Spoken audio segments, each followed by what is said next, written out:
Good morning news में आप सभी का स्वागत है। तो चलिए फटाफट जान लेते हैं आज की ताज़ा खबरें। 18वीं लोकसभा का सत्र शुरू।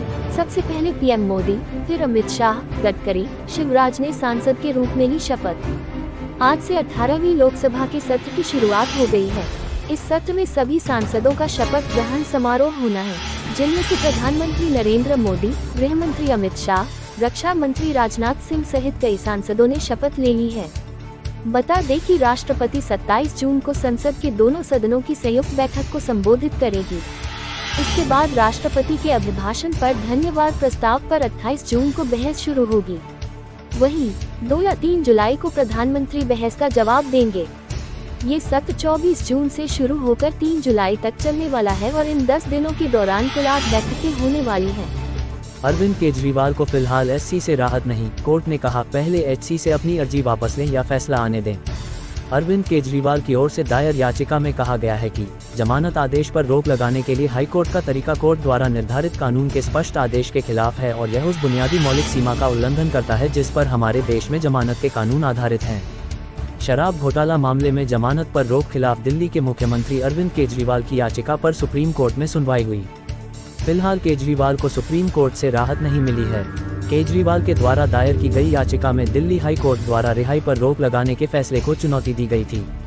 जस्टिस मनोज मिश्र और जस्टिस एसवीएन भट्टी की बेंच के समक्ष सुनवाई के दौरान याचिकाकर्ता ने कहा कि हाई कोर्ट उनकी अर्जी इसलिए नहीं सुन रहा है क्योंकि ऐसा ही मामला सुप्रीम कोर्ट में लंबित है। सुप्रीम कोर्ट ने मामले की सुनवाई करते हुए कहा कि पहले हाई कोर्ट से अपनी अर्जी वापस लें, फिर हमारे पास आएं।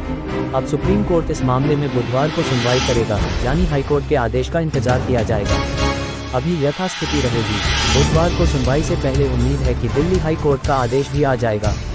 हाई कोर्ट के फैसले का इंतजार करना चाहिए। चलिए बढ़ते हमारे अगले खबर की तरफ। अपने बर्थडे पर गौतम अदानी बोल गए कुछ ऐसी बात, बताया हिंडनबर्ग का क्या था प्लान। अरबपति गौतम अदानी ने ग्रुप की 32वीं एजीएम में बोलते हुए एक बार फिर अमेरिकी शॉर्ट सेलर फर्म हिंडनबर्ग पर निशाना साधा है। उन्होंने कहा कि इसे अदानी ग्रुप को बदनाम करने के लिए बनाया गया था। अदानी बोले बदनाम करने के लिए बना हिंडनबर्ग। अदानी ग्रुप की 32वीं एजीएम में चेयरमैन गौतम अदानी ने सोमवार को हिंडनबर्ग के बारे में खुलकर बात की और कहा कि यह सब हमें बदनाम करने के रचा गया षड्यंत्र था और हिंडनबर्ग को इसी काम के लिए बनाया गया था।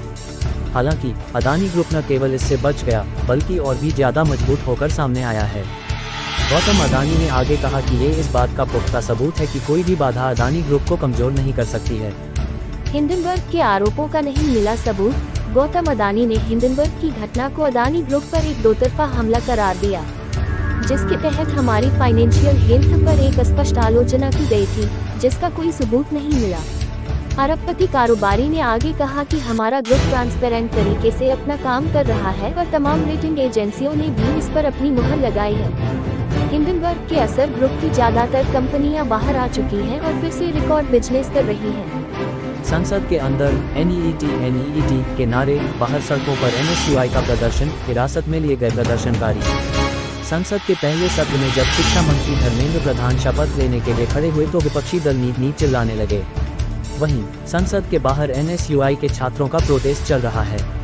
छात्र संगठन NTA और शिक्षा मंत्री के खिलाफ विरोध प्रदर्शन कर इस्तीफे की मांग कर रहे हैं। नीट यूजी पेपर लीक मामले में national students union of India NSUI के कार्यकर्ता दिल्ली में संसद के बाहर विरोध प्रदर्शन कर रहे हैं। यह विरोध नीट पेपर लीक मामले में NTA और शिक्षा मंत्री के खिलाफ किया जा रहा है। इसमें NSUI के अध्यक्ष वरुण चौधरी के साथ संगठन से जुड़े अन्य छात्र शामिल हैं। वहीं लोकसभा सत्र में भी नीट पेपर लीक मामले की गूंज सुनाई दी। संसद के अंदर जहां NEET के नारे लगे, वहीं संसद के बाहर भी नीट को लेकर प्रदर्शनकारियों ने खूब हंगामा किया। प्रदर्शनकारियों को रोकने के लिए संसद के बाहर पुलिसकर्मी मौजूद हैं और चारों तरफ पुलिस ने बैरिकेडिंग भी लगाई हुई है, लेकिन छात्र बैरिकेडिंग पर चढ़कर दूसरी तरफ जाने की कोशिश कर रहे हैं। पुलिस ने कई प्रदर्शनकारियों को हिरासत में लिया है। NTA के खिलाफ इस प्रदर्शन में छात्र का कहना है कि शिक्षा मंत्री को इस्तीफा दे देना चाहिए। मोदी 3.0 में JP नड्डा को बड़ी जिम्मेदारी, राज्यसभा में बनाए गए सदन के नेता। केंद्रीय मंत्री JP नड्डा को बीजेपी ने बड़ी जिम्मेदारी दी है। मोदी 3.0 में उन्हें राज्यसभा में सदन का नेता नियुक्त किया गया है। वो केंद्रीय मंत्री पीयूष गोयल की जगह लेंगे, जो मोदी 2.0 में सदन के नेता थे।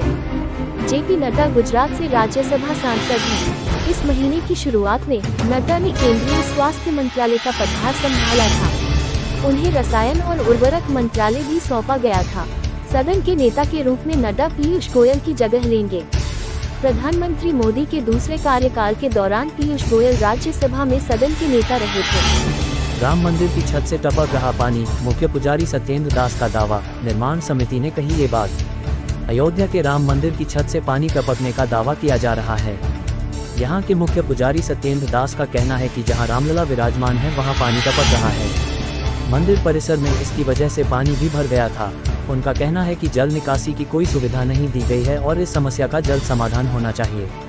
मुख्य पुजारी का कहना है कि जो निर्माण हुआ है उसमें देखना चाहिए कि कहाँ कमी रह गई, जिसकी वजह से पानी टपक रहा है।